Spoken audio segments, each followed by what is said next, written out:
திருவள்ளூர் மாவட்டம் கும்மிடிப்பூண்டி அடுத்த எலாவூர் வெட்டுக்காடு பகுதியில் பழைய பிளாஸ்டிக் கழிவுப் பொருட்கள் சேமிச்சு வைக்கப்பட்டிருந்த குடோன்ல ஏற்பட்ட பயங்கர தீ விபத்து தொடர்பான காட்சிகள் தான் பார்க்கலாம்.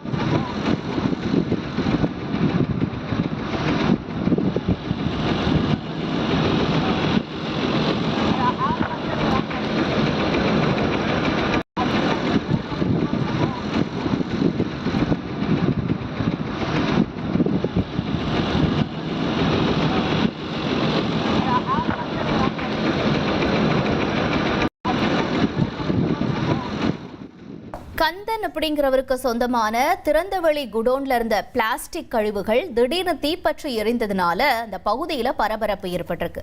பிளாஸ்டிக் பொருட்கள் எரிஞ்சதுனால ரசாயன நெடியுடன் கூடிய கரும்புகை வானில பரவிருக்கு.